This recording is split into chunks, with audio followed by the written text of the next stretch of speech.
Nilamon ng apoy ngayong gabi ang isang residential area sa Malabon. 6 na oras tumagal ang sunog na tumupok sa daan-daang bahay. 70 pamilya ang nasunugan. At live mula sa Malabon, nasa frontline ng balitang yan si Faith Del Mundo. Faith, saan mananatili ng magdamag ang mga nasunugan dyan?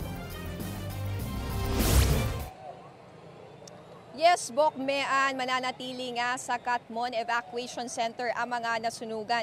Samantala nga mag-aalas 10 ngayong gabi nang idineklarang fire under control ang sunog na tumagal na ng higit 5 oras. Dito nga yan sa Sitio Sait sa Barangay Katmon, Malabon. Pasado alas 4 pa kaninang hapon nang lamuni ng apoy ang residential area. Wala pang 1 oras ay inangat na nga ito sa Task Force Alpha. Ibig sabihin ay kailangan na ng 20 fire truck para maapula ang apoy. Posible ring umabot sa higit 100 bahay ang nasusunog. Naabutan din natin ng mga residente na kanya-kanyang hakot na mga pwede pa nilang masalba na gamit. Tinatayang nasa 70 pamilya ang apektado ng sunog. Sa evacuation center muna ng Malabon LGU sila mananatili. Isa ang napaulat na nasugatan sa sunog na may lacerated wound. Narito ang pahayag ng ilang mga residente.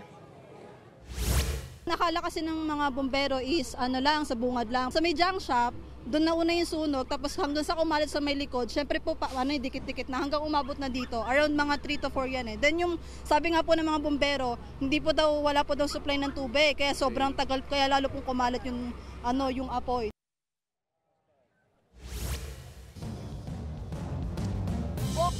Nandito pa rin nga tayo dito sa Barangay Katmon. Dito nga yan, dito sa Governor Pascual Avenue ay nananatili pa nga rin sarado yung kalsada dito dahil marami pa rin nga mga fire trucks na naan dito. Samantala nga yung Bureau of Fire Protection ay iniimbestiga na kung ano nga ba yung mitsa ng sunog at kung magkano nga ba yung halaga ng napinsala ng apoy.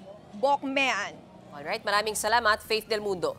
Mga kapatid, Ed Lingaw po, maging maalam at may pakialam sa mga napapanahong balita sa ating bansa.